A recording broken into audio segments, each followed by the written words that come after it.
Gold trusted gold buyers. మీరు తాకట్టు పెట్టిన బంగారాన్ని విడిపించి ఈ రోజు ఉన్న మార్కెట్ ధరకు కొనబడను.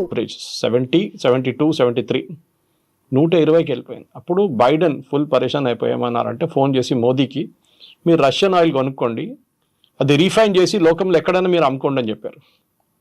సో మన దగ్గర ఉన్న ప్రైవేట్ కంపెనీస్ కానీ, అది రిలయన్స్ ఉండొచ్చు, నయారా ఉండొచ్చు, అది కాకుండా మన పబ్లిక్ సెక్టర్ యూనిట్స్ ఉండొచ్చు, IOCL, HPCL, వీళ్ళు ఏం చేశారంటే మొత్తం రష్యా నుంచి $40 కొనుక్కున్నారు ఆయిల్, క్రూడ్ ఆయిల్.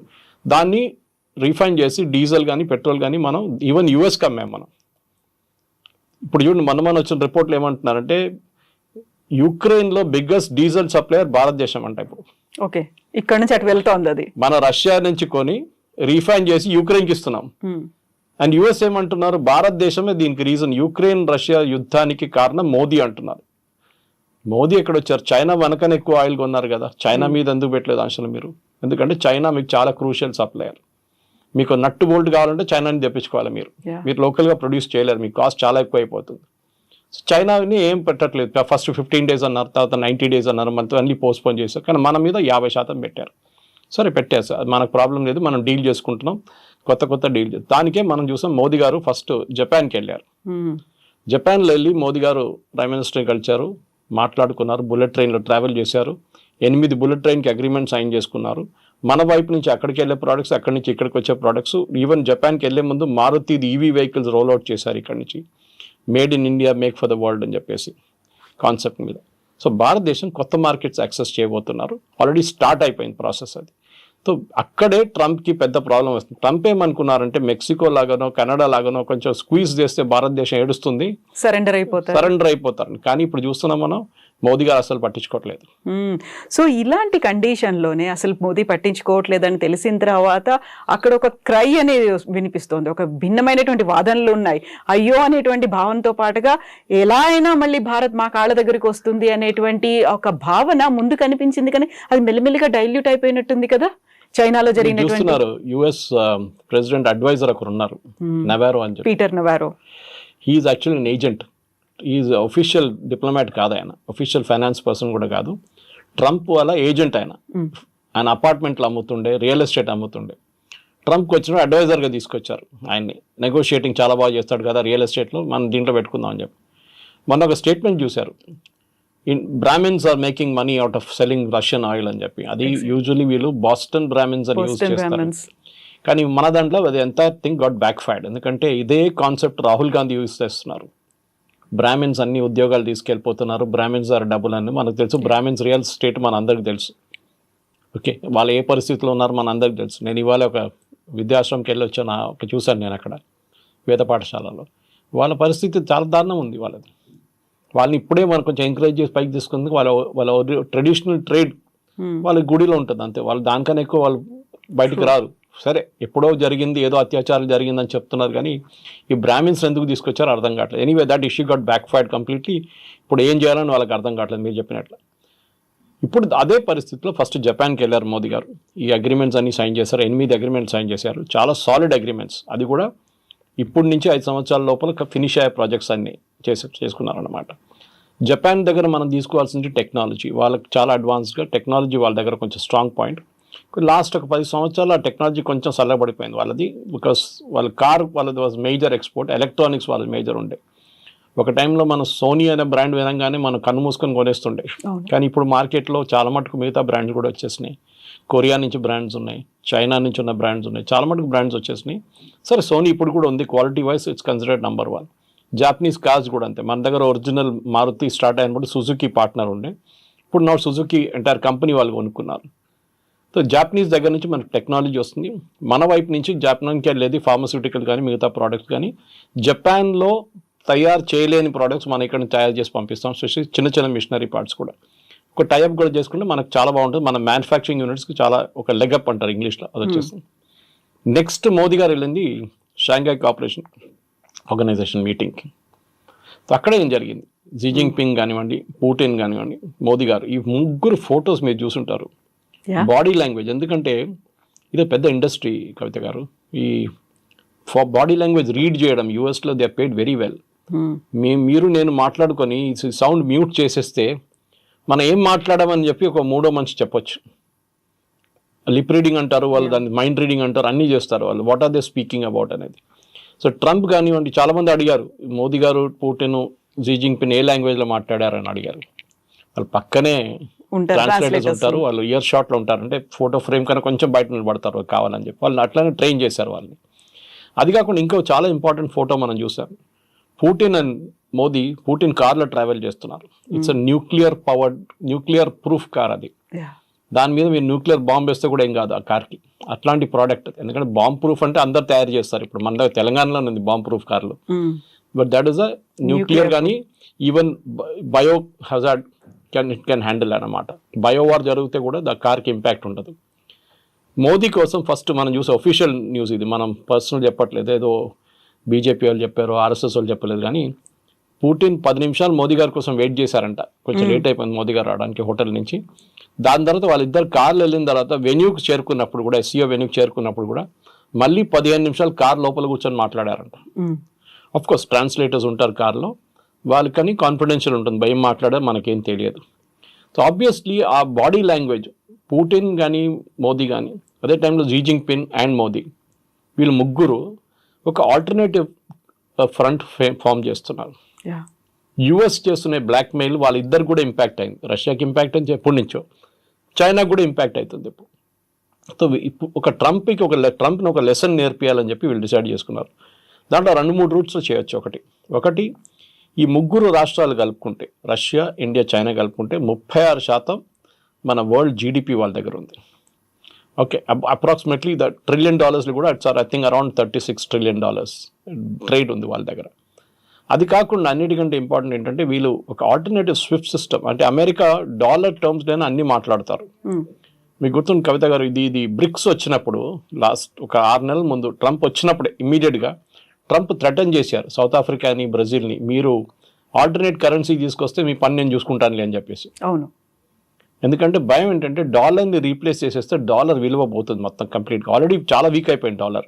మనం ఇండియన్ రూపీతో కంపేర్ చేయకూడదు, బికాజ్ ఇండియన్ రూపీ చాలా వీక్ అయింది. కానీ ఆల్ కరెన్సీస్ వీక్ అయింది అంటే అన్నిటికంటే తక్కువ ఇండియన్ రూపీ. మీరు బ్రిటిష్ పౌండ్తో కంపేర్ చేయండి డాలర్ పడిపోయింది యాక్చువల్లీ విలువలో.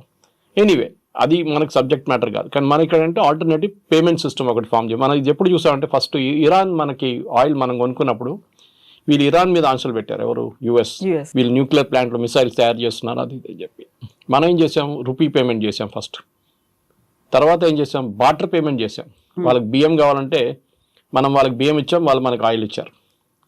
దాని తర్వాత యూఎస్ వచ్చి మళ్ళీ స్ట్రిక్ట్ చేశారు, మీరు ఇంకా చేస్తే మిమ్మల్ని అది చేస్తాం అని చెప్తే, సరే మనం అక్కడి నుంచి క్లోజ్గా ఇరాన్ని బంద్ చేసేసాం ఆయిల్ సప్లై. మళ్ళీ రష్యా నుంచి మొదలు పెట్టాం, రష్యా నుంచి కొనుక్కుంటున్నాం.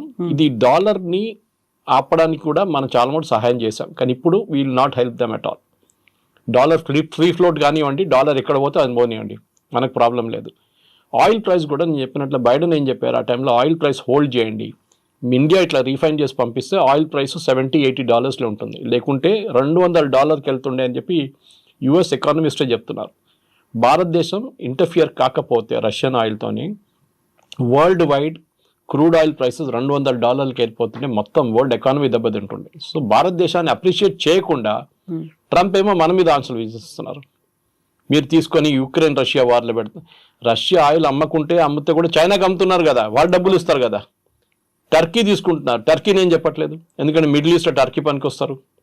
ఇదంతా ట్రంప్ ఆడే గేమ్ అనమాట. దీంట్లో అన్నిటికంటే ఇంపార్టెంట్ కవిత గుర్తుపెట్టుకోవాలి, టఫ్గా ఉన్న నేషన్స్ మనం టఫ్గా యాక్ట్ చేస్తే వాళ్ళు అసలు ఏం చేయరు, భయపడతారు. యుఎస్ వీక్ నేషన్స్ని మొత్తం షుగర్ కేన్ జ్యూస్ మన చేస్తాం అట్లా పిండి చేసుకుంటారు వాళ్ళు.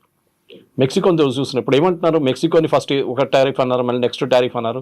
ఇప్పుడు ట్రంప్ నిన్న స్టేట్మెంట్ ఇచ్చారు, ఏంటంటే మనం ఏం కావాలంటే చేసుకుంటే ఏం చేయలేరు మెక్సికో అని చెప్పి. మెక్సికో ఏం చేయలేరంట, మనం ఏం కావాలంటే చేసుకుంటాం మనం, మెక్సికో నేను చెప్పేది వింటారు వాళ్ళని. ఆలోచించండి వాళ్ళ పరిస్థితి, హెల్ప్లెస్ కంప్లీట్లీ. సో ఆ పరిస్థితికి మనం రాకుండా మోదీ గారు టఫ్గా ఉంటున్నారు. కానీ మన దేశంలో ఒకటే పార్టీ ప్రాబ్లం వీళ్ళకందరికీ, కాంగ్రెస్ ఏమో మోదీ గారు ఏం చేస్తే దాన్ని వ్యతిరేకిస్తారు. యూఎస్తో ఫ్రెండ్షిప్ పెట్టుకుంటే యూఎస్ ఫ్రెండ్షిప్ పెట్టుకున్నారంటారు. ఇప్పుడు యూఎస్తో కాకపోతే మళ్ళీ యూఎస్ ఎందుకు మీరు ట్రంప్తో ఎందుకు గొడవ పెట్టుకుంటా అంటారు. చైనాతో ఎందుకు పెట్టుకున్నారు మీరు అంటారు.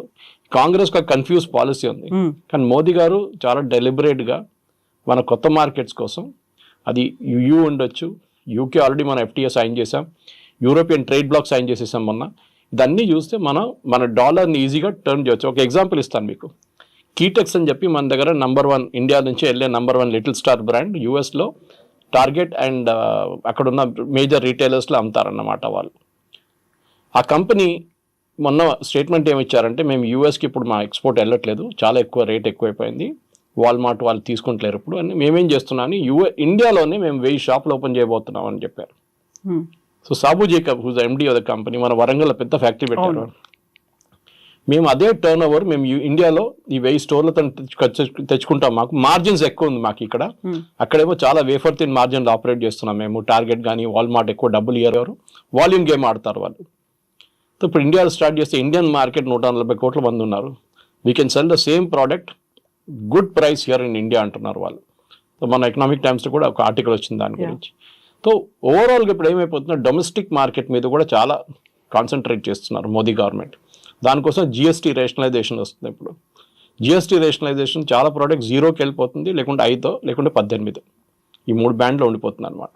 సో డొమెస్టిక్ కన్జంప్షన్ కూడా పెంచితే మనం డెఫినెట్గా ఇంకా కొత్త మార్కెట్లు, చైనా ఉండొచ్చు, రష్యా ఉండొచ్చు, యూరోప్ ఉండొచ్చు.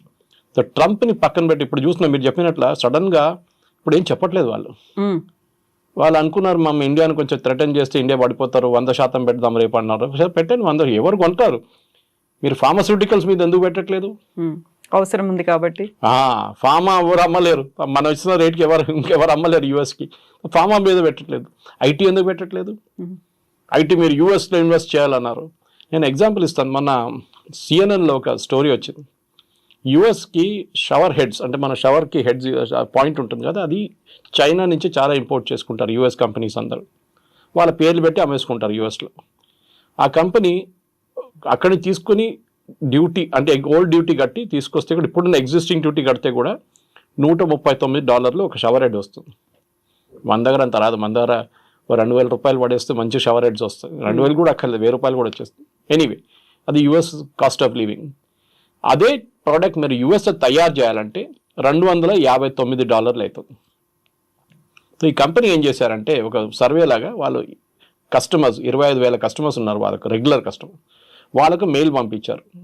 ఈ 2 ఆప్షన్స్ ఉందండి, చైనాని తెచ్చుకుంటే 139, ఇక్కడంటే 259, మీరు ఏం తీసుకుంటారు అని అడిగారు. ఒక్కరు కూడా యూఎస్ అని చెప్పట్లేదు, అందరూ చైనీస్ తీసుకుంటామేమంటారు. US is out priced itself, ఎందుకంటే వాళ్ళ వేజ్ చాలా ఎక్కువ అయిపోయింది. అది వాళ్ళకు ఒక టైంలో అడ్వాంటేజ్ ఉండే, ఇప్పుడు డిసడ్వాంటేజ్గా మారింది. ఆ వేజెస్లో ఐఫోన్ కొనుక్కుంటారు, ఐప్యాడ్లు కొనుక్కుంటారు అనుకున్నారు, కానీ ఇప్పుడు బేసిక్ లివింగ్, డైలీ ఎక్స్పెన్సెస్, మీరు వెళ్ళారు మన యూఎస్, మీకు తెలుసు, డైలీ ఎక్స్పెన్సెస్ కోసం వాళ్ళు చూసుకుంటున్నారు. వాళ్ళు they are looking at how to survive. ఆ సర్వైవల్లో మీకు ఐప్యాడ్లు కొనడం, ఐఫోన్లు కొనడం కాదు. ఓకే, మీరు ఎట్లా బతుకుతారో మీరు అది చూస్తున్నారు ఫస్ట్ అన్నమాట. అది చాలా ఇంపార్టెంట్. సో ఆ పరిస్థితికి వచ్చినప్పుడు ట్రంప్ ఇప్పుడు ఏం చేయబోతున్నా చూడాలి. ఎందుకంటే నెక్స్ట్ 6 months యూఎస్ ఎకానమీ ఒక టైల్ స్పిన్లో వెళ్ళిపోతుంది కంప్లీట్గా. అసలు ఏం చేయలేకపోతారు యూఎస్ ఎకానమీ. ఎందుకంటే ఒకసారి రెసెషన్ వచ్చింది అనుకోండి, రెసెషన్ వస్తే అంతే సంగతి. ఇన్ఫ్లేషన్ వస్తే ఇంకా ఘోరం అయిపోతుంది. ఈ 2 ఫ్యాక్టర్స్ వస్తే యూఎస్లో, ఎందుకంటే ఇప్పుడు మీరు అమ్ముతున్న ప్రోడక్ట్, ఇప్పుడు ట్రంప్ వాళ్ళ అడ్వైజర్స్ ఏమంటున్నారు, మేము ఎంత $4 trillion ఈ 10 సంవత్సరాలు వీ కెన్ గెయిన్ అంటున్నారు. ట్రంప్ ఉండబోయేది 4 సంవత్సరాలు, మీరు 10 years గురించి ఎట్లా మాట్లాడతారండి మీరు? ఇంకో గవర్నమెంట్ వస్తారు, ఇంకో పార్టీ రావచ్చు, ఇంకేమైనా కావచ్చు, రేపు వీళ్ళ ప్రెసిడెంట్ వస్తే తీసేస్తాడు డ్యూటీలన్నీ. 4 trillion ఎవరు కడతారు? వాళ్ళ కంపెనీలు కడుతున్నారు. ఇండియా నుంచి మనం ఒక టీషర్ట్ పంపిస్తున్నప్పుడు $50 అనుకోండి, $50 మీద 50% పెడితే $75 అయిపోతుంది. $75 ఎవరు కడుతున్నారు? ఎక్స్ట్రా $25 కట్టేది అమెరికన్ కన్జ్యూమర్. కంపెనీ కడుతున్నారు, కంపెనీ అమ్మేటప్పుడు మళ్ళీ ఆ డబ్బులు సంపాదించుకుంటారు వాళ్ళు. సో ద ఫైనల్ లాస్ జరిగేది అమెరికన్ కన్జ్యూమర్ మీద.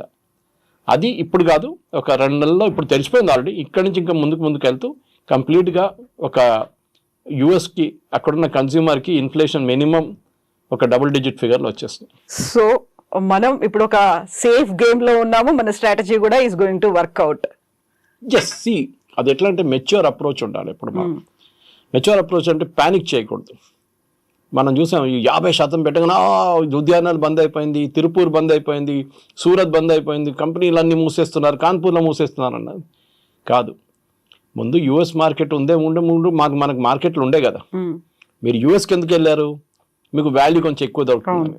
మీకు $5 వెళ్ళే ప్రోడక్ట్కి మీరు ఇండియాలో అమ్ముకుంటే అదే $10 మీరు యూఎస్లో అమ్ముకోవచ్చు. దానికోసం మీకు ప్రాఫిట్ కొంచెం ఎక్కువ ఉంటుందని మీరు అక్కడికి వెళ్ళారు.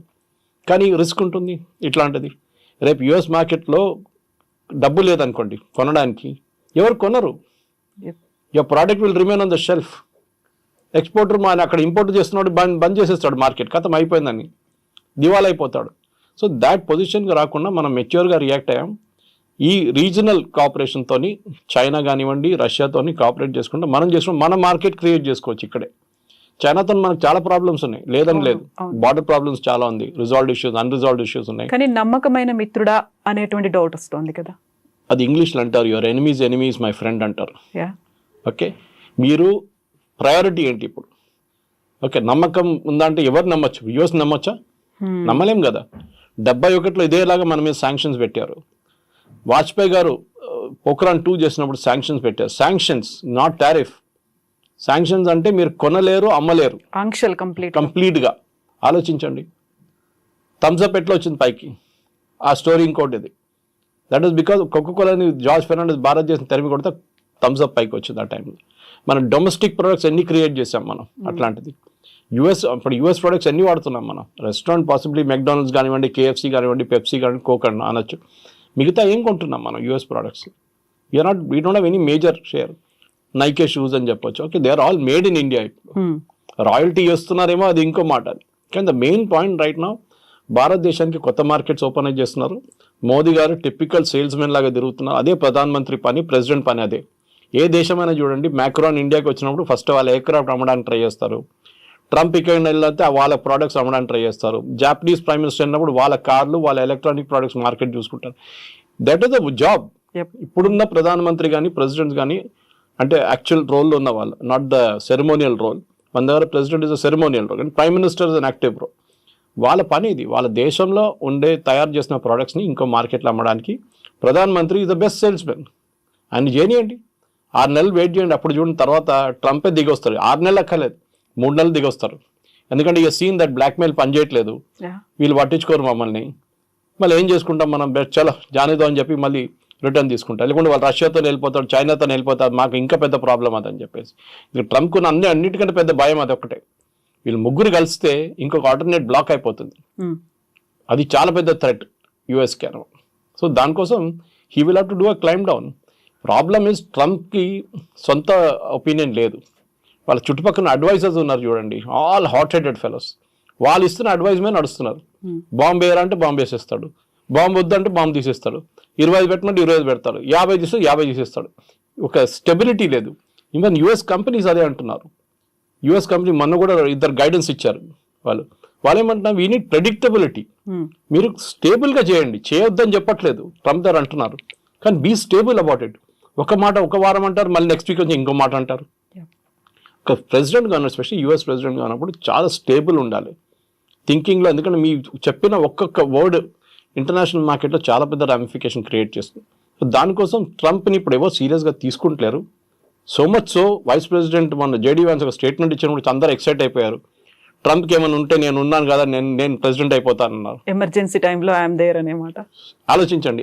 Why did you have to say it? ఎందుకు చెప్పారో ఎవరికి అర్థం కావట్లేదు. చెప్పారు కానీ దాని పెద్ద ఇష్యూ అయిపోయింది. మళ్ళీ ట్రంప్ పోతున్నాడా ఉంటాడా అని చెప్పేసి. మిడ్ టర్మ్ పోల్స్ రాబోతుంది యూఎస్లో. మిడ్ టర్మ్ వస్తుంది నెక్స్ట్ 1 yearలో. ఆ మిడ్ టర్మ్లో డెఫినెట్గా రిపబ్లికన్స్ ఓడిపోతారు. అప్పుడు ఏం చేస్తారు? ట్రంప్కి సెనెట్లో మెజారిటీ ఉండదు, కాంగ్రెస్లో మెజారిటీ ఉండదు, బిల్స్ పాస్ చేయలేరు. Then what he'll do? ఆయనకు దిగ రావాల్సి వస్తుంది. He will have to bring back everything. Initially dose తీసుకొచ్చిన ఏమని చెప్పారు, మేము ఇన్ని ట్రిలియన్స్ సేవ్ చేస్తా అన్నారు. ఇప్పుడు దాని గురించి అస్సలు మాట్లాడలేదు. Nothing was saved, only drama ఉండేది. ఇప్పుడు ఆ డ్రామా కూడా పోయింది. ఇది కొత్త డ్రామా ఇప్పుడు నడుస్తుంది.